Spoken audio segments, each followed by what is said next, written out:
Welcome to live tech education 2.0। एक नई शुरुआत में आप सभी का स्वागत है मेरे प्यारे दोस्तों और मेरे प्यारे स्टूडेंट्स। तो पिछली क्लास में हम लोगों ने देखा था आवेश के बारे में और घर्षण विद्युत की व्याख्या देखी थी। आज की क्लास में हम लोग देखेंगे आवेश को और बारीकी से समझने का प्रयास करेंगे, साथ ही साथ हम चालक, विद्युत रोधी और बहुत सारी चीजों का अध्ययन करने वाले हैं। आज की क्लास बहुत ही ज्यादा इंटरेस्टिंग होने वाली है दोस्तों। तब तक आप इस वीडियो को पूरे एंड तक देखिएगा, बीच में स्किप मत कीजिएगा। अगर स्किप किए तो कुछ चीज छूट न जाए। तो चलिए वीडियो शुरू करते हैं।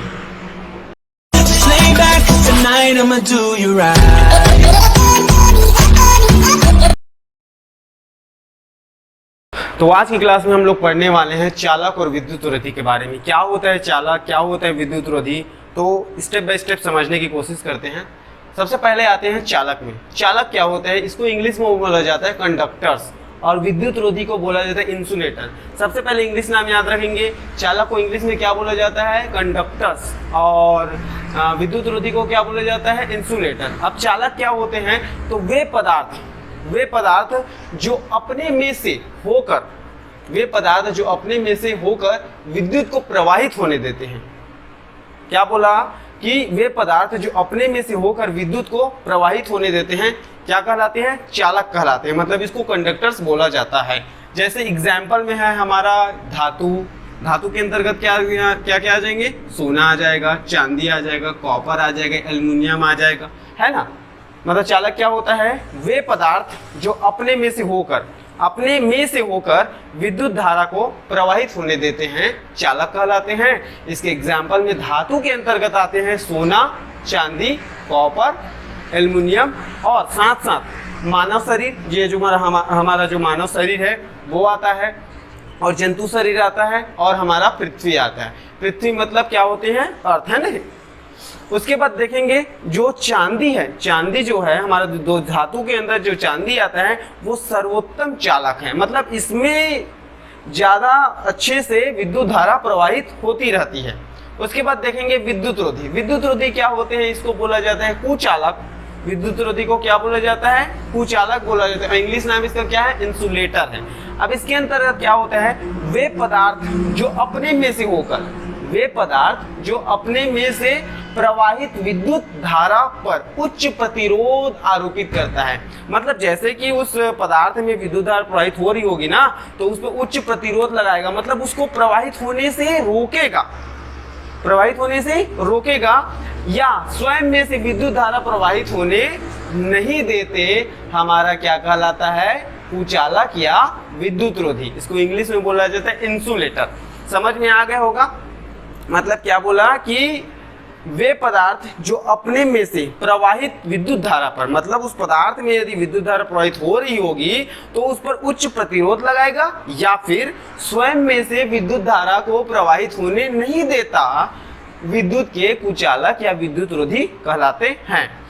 एग्जाम्पल के अंतर्गत आते हैं कांच, रबर, प्लास्टिक, मोम और सूखी लकड़ी। बॉयज ध्यान दीजिएगा, यहाँ पर सूखी लकड़ी की बात की गई है, लड़की की बात नहीं की गई है। एग्जाम्पल इज वेरी क्लियर, है ना। तो कांच, रबर, प्लास्टिक, मोम, सूखी लकड़ी, ये हमारे विद्युत रोधी के एग्जाम्पल हो जाएंगे। और चालक के एग्जाम्पल क्या हो जाएंगे, हमारा धातु के अंतर्गत सोना आ जाएगा, चांदी आ जाएगा, कॉपर आ जाएगा, एल्युमिनियम आ जाएगा, मानव शरीर, जंतु शरीर और पृथ्वी। और चांदी हमारा क्या है, सर्वोत्तम चालक है। क्लियर यहाँ तक। अब हम देखेंगे भूसंपर्कण क्या है। क्या होता है भूसंपर्क, मतलब इसको बोला जाता है इंग्लिश में अर्थिंग। तो जब हम किसी आवेशित वस्तु को पृथ्वी के संपर्क में लाते हैं, जब हम किसी आवेशित वस्तु को किसके संपर्क में लाएंगे, पृथ्वी के संपर्क में लाएंगे। मतलब ऐसा वस्तु जिस पर आवेश है, आवेश मतलब या तो प्लस चार्ज होना चाहिए या तो माइनस चार्ज होना चाहिए। अगर हम उसको पृथ्वी के संपर्क में लाते हैं तो उसका अतिरिक्त आवेश, मतलब वस्तु पर उपस्थित क्या एक्स्ट्रा जो आवेश, एक्स्ट्रा जो चार्ज है, उन्हें जोड़ने वाले चालक माध्यम मानव शरीर या जंतु शरीर में से होते हुए क्षणिक विद्युत धारा उत्पन्न करके भूमि में चला जाता है। आवेश के भूमि के साथ इस संपर्क को बोला जाता है भूसंपर्कण। समझ में आई बात। देखो जब हम किसी आवेशित वस्तु को मतलब ऐसा वस्तु जिस पर चार्ज हो, या तो प्लस चार्ज होना चाहिए या तो माइनस चार्ज होना चाहिए, ठीक है। जब हम किसी आवेशित वस्तु को पृथ्वी के संपर्क में लाएंगे तो क्या होता है कि उन्हें जोड़ने वाले चालक माध्यम जैसे मानव शरीर या फिर जंतु शरीर में से होते हुए क्षणिक विद्युत धारा उत्पन्न करता है, मतलब थोड़ा सा विद्युत धारा उत्पन्न करता है और पूरा का पूरा आवेश कहाँ चला जाता है, पृथ्वी में चला जाता है। भूमि के साथ मतलब पृथ्वी के साथ इस संपर्क को बोला जाता है भू संपर्कण, इसको बोला जाता है इंग्लिश में अर्थिंग, ठीक है। ये हमारा जो चित्र है वो धनावेशित भू संपर्कित वस्तु है और ये वाला चित्र हमारा ऋणावेशित भू संपर्कित वस्तु है। एग्जाम की दृष्टि से वेरी इंपॉर्टेंट क्वेश्चन है कि अर्थिंग किसे कहते हैं, तो आपको याद रहना चाहिए जब हम किसी आवेशित वस्तु को भूमि के संपर्क में लाते हैं, मतलब पृथ्वी के संपर्क में लाते हैं, तो वो जो आवेशित वस्तु है ना, मतलब हमारे जो उन्हें जोड़ने वाले चालक माध्यम जैसे मानव शरीर या जंतु शरीर में से होते हुए क्षणिक विद्युत धारा मतलब थोड़ा सा विद्युत धारा उत्पन्न करके पृथ्वी में चला जाता है। मतलब वस्तु पृथ्वी में नहीं जाएगा ना, उसका जो पूरा का पूरा चार्ज जो रहेगा, जो एक्स्ट्रा चार्ज रहेगा वो हमारा कहाँ चला जाएगा, पृथ्वी में चला जाएगा। और आवेश के भूमि के साथ इस संपर्कण को क्या बोला जाता है, भू संपर्कण, इसको इंग्लिश में बोला जाता है अर्थिंग। क्लियर, यहाँ तक समझ में आ गई बात? तो वीडियो को लाइक करो। शुरू करते हैं हम प्रेरण द्वारा आवेशन या स्थिर विद्युत प्रेरण। भाई प्रेरण द्वारा आवेशन कैसे होगा और इसी को क्या बोला जाता है, स्थिर विद्युत प्रेरण। क्या होता है स्थिर विद्युत प्रेरण, क्या होता है प्रेरण द्वारा आवेशन, तो आगे बढ़ते हैं। इसको बोला जाता है इंग्लिश में चार्जिंग बाय इंडक्शन और electrostatics induction. Charging by induction या इलेक्ट्रोस्टैटिक्स इंडक्शन, मतलब छोटा छोटा एक बात बता दें कि एक प्रयोग हुआ था। प्रयोग के दौरान हमें ये बात बताया गया कि जब किसी ऐसे चालक को लेकर आएंगे जिसमें कुछ रहेगा, आवेश रहेगा, है ना, या तो पॉजिटिव हो सकता है या निगेटिव हो सकता है। फिर उसके बाद उसको हम उस चालक को किसी ऐसे पदार्थ के समक्ष लेकर जाएंगे जो विद्युत रोधी रहेगी। तो जो विद्युत रोधी रहेगी ना, उसके पास वाले सिरे में विजातीय आवेश और दूर वाले सिरे में सजातीय आवेश उत्पन्न हो जाता है। इसको बोलते हैं प्रेरण। चलिए इसको स्टेप बाय स्टेप देखते हैं। जब हम किसी आवेशित चालक को किसी अनावेशित चालक या विद्युत रोधी चालक के पास लाते हैं, मतलब जब हम किसी आवेशित चालक को किसी अनावेशित विद्युत रोधी चालक के पास लाया जाता है, तो अनावेशित चालक के पास वाले सिरे में विजातीय आवेश और दूर वाले सिरे में सजातीय आवेश उत्पन्न हो जाता है। मोटा मोटा बात यही है कि जब हम किसी आवेशित वस्तु को अनावेशित चालक मतलब विद्युत रोधी इसके पास लेकर आएंगे, तो जो अनावेशित चालक है मतलब जिसमें कोई भी चार्ज नहीं है अभी, तो उसके पास वाले सिरे में विजातीय आवेश और दूर वाले सिरे में सजातीय आवेश उत्पन्न हो जाता है और इसको बोला जाता है विद्युत प्रेरण, है ना।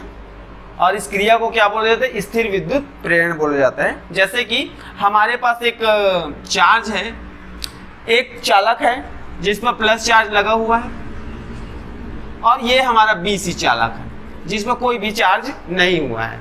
तो देखेंगे कंडीशन नंबर फर्स्ट क्या बोलती है, प्रयोग के दौरान माना ए धनावेशित चालक है और BC एक विद्युत रोधी, मतलब BC पर कोई भी चार्ज अभी है क्या, नहीं है, मतलब BC क्या है हमारा अनावेशित चालक मतलब विद्युत रोधी। तो एक्सपेरिमेंट फर्स्ट के अकॉर्डिंग मतलब स्थिति 1 में जब इस चालक A को BC के सिरे, अब BC ये हमारा BC एक चालक है ना, ये हमारा BC क्या है, चालक है, तो इसका पहला सिरा हो जाएगा और ये हमारा कौन सा दूसरा, ये दूसरा सिरा हो जाएगा। ये पहला और ये क्या दूसरा, तो 2 सिरा हुआ ना। अब देखेंगे बोला क्या गया है कि स्थिर विद्युत प्रेरण में जब हम किसी चालक को जब हम किसी चालक को जिस पर चार्ज है आवेशित चालक को किसी अनावेशित चालक के संपर्क में लाते हैं, मतलब उसके पास लेकर आते हैं, तो जो अनावेशित चालक होती है मतलब विद्युत रोधी जो चालक होती है उसके पास वाले सिरे में विजातीय आवेश और दूर वाले सिरे में सजातीय आवेश उत्पन्न हो जाती है। आवेश की इस क्रिया को बोला जाता है स्थिर विद्युत प्रेरण। क्लियर है यहाँ तक? यहाँ तक तो क्लियर होगा, कोई दिक्कत नहीं होगा। तो यहाँ पर कंडीशन नंबर फर्स्ट ये है, जब चालक ए को चालक बी सी के सिरे बी, ये बी सी का सिरा क्या है? बी है, के पास लाया जाता है तो बी पर ऋण आवेश उत्पन्न हो जाता है। अब ऋण आवेश क्यों उत्पन्न हुआ? क्योंकि वहां पर बोला गया है कि विजातीय आवेश, अगर प्लस है तो कौन सा आवेश होगा? माइनस, और माइनस है तो क्या है? प्लस। अब यहाँ पर ये हमारा प्लस चार्ज है तो यहाँ पर क्या हो जाएगा? Minus charge. ठीक, क्लियर है यहाँ तक बात? ये हमारा प्लस चार्ज है, यहाँ पर माइनस हो जाएगा और सिरे सी पर धन आवेश उत्पन्न हो जाता है और दूर वाले सिरे पर कौन सा आवेश उत्पन्न हो जाएगा? सजातीय आवेश। यहाँ पर भी सजातीय है, ये प्लस है तो ये प्लस हो जाएगा और पास वाले सिरे पर कौन सा आवेश होता है? विजातीय आवेश, है ना? मतलब प्लस है तो क्या हो जाएगा? माइनस। यहाँ तक क्लियर? अब स्थिति नंबर 2 क्या कहती है? स्थिति नंबर 2 कहती है, पहले आप इसका स्क्रीनशॉट ले लीजिए। स्थिति नंबर 2 क्या कहती है? स्थिति नंबर 2 ये कहती है, जब हम सिरे सी का संपर्क पृथ्वी से कर देते हैं, ये हमारा जो चालक बी सी है ना, जो हमारा चालक बी सी है उसका संपर्क जो सी है, जो सिरा सी है, इसका संपर्क यदि हम पृथ्वी से कर देते हैं तो सी पर जो उपस्थित आवेश होगा, सी पर जो कौन जो भी आवेश उपस्थित होगा, लेकिन पहले कंडीशन स्थिति नंबर 1 क्या कहती थी कि हमें सी पर कौन सा आवेश था? धन आवेश था, है ना? सी पर धन आवेश है तो संपूर्ण जो धन आवेश है, जो सी पर उत्पन्न धन आवेश पृथ्वी में चला जाता है। किंतु वेट करो, किंतु क्या बोला जाता है कि बी पर जो उत्पन्न आवेश कौन सा आवेश उत्पन्न है? बी पर ऋण आवेश उत्पन्न है। तो ऋण आवेश उत्पन्न है वो चालक ए के आकर्षण के कारण उस पर बना रहता है, बद्ध रहता है। देखो लेट हो गया। कंडीशन नंबर फर्स्ट हमारा क्या बोला कि हमारे पास एक चालक है जो ए चालक है जिस पर कौन सा आवेश है? धन आवेश है, और बी से हमारा क्या है? अनावेशी चालक जिस पर कोई भी चार्ज नहीं है। स्थिर विद्युत प्रेरण क्या कहता है कि जब हम किसी आवेशित चालक को अनावेशी चालक के संपर्क में लेकर आते हैं तो उसके पास वाले सिरे पर विजातीय आवेश और दूर वाले सिरे पर सजातीय आवेश उत्पन्न हो जाता है, तो वो क्रिया क्या कहलाती है? स्थिर विद्युत प्रेरण कहलाती है। ठीक है, तो यहाँ पर जो हमारा आवेश है, ये जो हमारा चालक ए पर आवेश धन आवेश है, तो स्थिति नंबर 1 के अकॉर्डिंग यहाँ पर कौन सा आवेश उत्पन्न हो जाएगा? ऋण आवेश, क्योंकि विजातीय आवेश उत्पन्न हो जाएगा, और दूर वाले सिरे में कौन सा आवेश? सजातीय आवेश। मतलब प्लस है तो कौन सा आवेश उत्पन्न हो जाएगा? प्लस हो जाएगा। क्लियर है यहाँ तक बात? अब उसके बाद ये तो हमारी स्थिति नंबर 1 हो गया था। स्थिति नंबर 2 क्या कहता था कि जब हम सी का संपर्क पृथ्वी से कर ले, जब हम चालक जो बी सी है उसका सिरा जो सी है तो उसका संपर्क पृथ्वी से कर ले तो सी पर जो उपस्थित धन आवेश है वो पृथ्वी पर चला जाता है। तो यहाँ पर सी पर कौन सा आवेश उत्पन्न था? धन आवेश था, वो कहाँ चला गया? पृथ्वी में चला गया। क्लियर है यहाँ तक? अब चूंकि बी पर कौन सा आवेश है? ऋण आवेश है, और हम जानते हैं ये भी जानते हैं कि जो विजातीय आवेश रहते हैं, जो अलग अलग आवेश रहते हैं वो आकर्षण बल रहता है उस पर, है ना? आकर्षित होते हैं। तो यहाँ पर ए पर धन आवेश है तो ये बी पर बना रहता है ऋण आवेश। क्यों? क्योंकि ये ए के आकर्षण के कारण। क्लियर यहाँ तक? ये हमारी स्थिति नंबर 2 कहता है। अब इसके बाद स्थिति नंबर 3 देखेंगे, तब तक के लिए आप इसका स्क्रीनशॉट ले सकते हैं।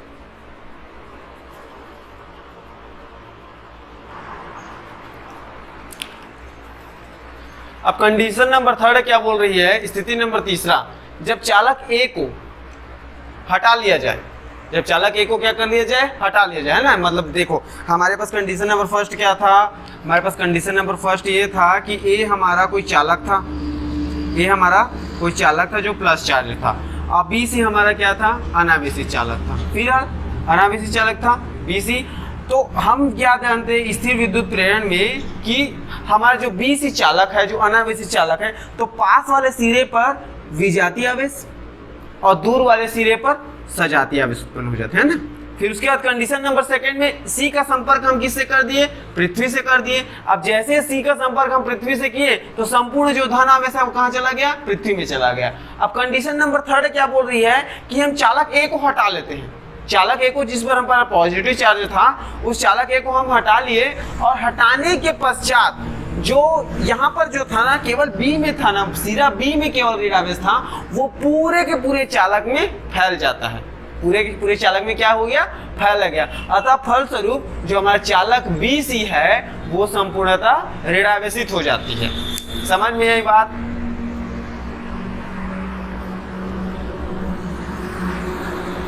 इसके बाद थोड़ी सी और आगे बढ़ते हैं।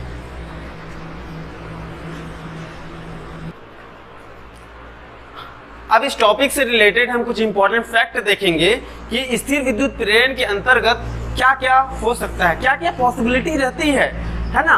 तो उसका हम इंपॉर्टेंट फैक्ट देखेंगे जो एग्जाम के पॉइंट ऑफ व्यू से वेरी इंपॉर्टेंट है। ऑप्शनल क्वेश्चन में इसको पूछा जा सकता है, या फिर आप कॉम्पिटिटिव एग्जाम की तैयारी करते हैं जैसे JEE और नीट, इसकी तैयारी करते हैं तो ये क्वेश्चन पूछा जा सकता है आवेश से रिलेटेड। तो स्थिर विद्युत प्रेरण में, स्थिर विद्युत प्रेरण की क्रिया में जो जिस सिरे का प्रेरित आवेश आकर्षण के कारण बंधा रहता है उसे हम बोलते हैं बद्ध आवेश। क्या बोला जाता है, उसे हम बद्ध आवेश कहते हैं। मतलब यहाँ स्थिर विद्युत प्रेरण की जो क्रिया रहती है उसके अकॉर्डिंग जो आवेश आकर्षण के कारण बंधा रहता है उस आवेश को बोला जाता है बद्ध आवेश। और जो आवेश, जिस सिरे का प्रेरित जो आवेश रहेगा जो पृथ्वी में चला जाएगा, मतलब पृथ्वी में जाने के लिए स्वतंत्र रहेगा, उसे हम बोलेंगे मुक्त आवेश। अब थोड़ा स्पीड वे में हम समझा देते हैं कि क्या क्या देखे थे। हमने पहला देखा था एक चालक हुआ करता था, चालक ए, और एक चालक था BC। ये हमारा, सॉरी फास्ट मोड में थोड़ा चित्र अच्छा नहीं बन रहा है तो आप थोड़ा ध्यान दे दीजिएगा। हमारा ए चालक था जिस पर प्लस आवेश था और BC उदासीन था, मतलब इसमें कोई भी चार्ज नहीं था। स्थिर विद्युत प्रेरण क्या कहता है, जब हम किसी आवेशित चालक को किसी अनावेशित चालक के संपर्क में लाते हैं तो अनावेशित चालक के पास वाले सिरे पर विजातीय आवेश और दूर वाले सिरे पर सजातीय आवेश उत्पन्न हो जाएगा। इस क्रिया को हम बोल जाते हैं स्थिर विद्युत प्रेरण। ठीक है, थोड़ा देखिएगा, जब हम किसी आवेशित चालक को किसी अनावेशित चालक के संपर्क में लाते हैं, मतलब ये हमारा आवेशित चालक क्या है, ए है, अनावेशित चालक क्या है, BC है, इसके संपर्क में लेकर आएंगे तो पास वाले सिरे पर विजातीय आवेश प्लस है बेटा, इसलिए क्या यहाँ पर कौन सा आवेश लग जाएगा, माइनस लग जाएगा। और दूर वाले सिरे पर, इससे दूर है ना, तो यहाँ पर कौन सा सजातीय आवेश मतलब प्लस चार्ज लग जाएगा। ठीक, कंडीशन नंबर फर्स्ट ये थी। कंडीशन नंबर सेकंड क्या थी, जब C का संपर्क हम पृथ्वी से कर देते हैं। C का संपर्क हम किससे किए मुन्ना, पृथ्वी से किया है ना। पृथ्वी मतलब क्या, धरती मां है ना। तो पृथ्वी से कर दिए तो जो C पर जो आवेश है, सिरा C पर कौन सा आवेश है, प्लस चार्ज है। तो प्लस चार्ज कहाँ चला जाएगा बेटा, ये चला जाएगा धरती में, है ना, धरती माई से समा गई। अब यहाँ पर क्या बोला गया है, कंडीशन नंबर C, जब सिरा C का संपर्क, जब हम सिरा C का संपर्क पृथ्वी से कर देते हैं तो C पर जो प्रेरित आवेश है, प्रेरित आवेश कौन सा प्रेरित आवेश था, धन आवेशित था। जो पूरा का पूरा धन आवेशित कहाँ चला जाता है, पृथ्वी में चला जाता है। उसके बाद कंडीशन नंबर C, ये हम कंडीशन नंबर थर्ड हमारा ये कहता था जब हम इस चालक को हटा देते हैं। हाँ, लेकिन कंडीशन नंबर थर्ड में ये भी, कंडीशन नंबर सेकंड में ये भी बात हुई थी कि जो यहाँ पर B पर उपस्थित आवेश है, ये B केवल सिरा B पर ही क्यों है, क्योंकि यहाँ हमारा चालक A धनावेशित है, और धनावेशित और ऋणावेशित क्या होते हैं, आकर्षित होते हैं। तो आकर्षण बल के कारण ये इसी सिरे पर बना रहता है। उसके बाद जैसे हम चालक A को हटा देते हैं तो कंडीशन नंबर थर्ड के अकॉर्डिंग ये जो पूरा का पूरा जो ऋण आवेश है वो पूरा का पूरा कहाँ चला गया, ये मतलब इसमें फैल गया, इस चालक में फैल गया। अतः जो चालक BC है वो हमारा क्या हो गया, ऋणावेशित हो गया। समझ में आई बात यहाँ तक। अब कुछ हम इंपॉर्टेंट फैक्ट देखे थे। इंपॉर्टेंट फैक्ट के अकॉर्डिंग क्या देखे थे, स्थिर विद्युत क्रिया में चालक के जिस सिरे पर, जो सिरा पर प्रेरित जो आवेश है वो बंधा रहता है, उसे हम बोलते हैं, उस आवेश को बद्ध आवेश कहते हैं। और जो आवेश, जो प्रेरित आवेश पृथ्वी में जाने के लिए स्वतंत्र हुआ करती थी, उस आवेश को हम मुक्त आवेश कहते हैं। ठीक है, कंडीशन। अब उसके बाद आवेश के जो मुख्य गुण हैं वो 3 तरह के गुण हैं: आवेशों का बीजीय योग, क्वांटीकरण और संरक्षण। अगर ये वीडियो आपको अच्छी लगी होगी तो इस वीडियो को दबा के लाइक करो, कमेंट करो और शेयर करो उन दोस्तों को जिन तक एजुकेशन पहुंचती नहीं है। हमारा उद्देश्य यही है कि हम हर वो बच्चों को सिखाना चाहते हैं जो बेहतर से बेहतर आगे बढ़ने की चेष्टा रखती है। ठीक है, अगर वीडियो अच्छी लगी होगी तो इस वीडियो को लाइक करें, कमेंट करें और सब्सक्राइब करें हमारे चैनल को। और हाँ, घंटी को जरूर दबा दीजिएगा ताकि जब भी मैं वीडियो डालूं आप तक जरूर पहुंचे। लाइफ टेक एजुकेशन 2.0 में आप सभी का स्वागत हमेशा रहेगा। चलते हैं, तब तक के लिए बी सेफ, बी अलर्ट। जय हिंद, वंदे मातरम।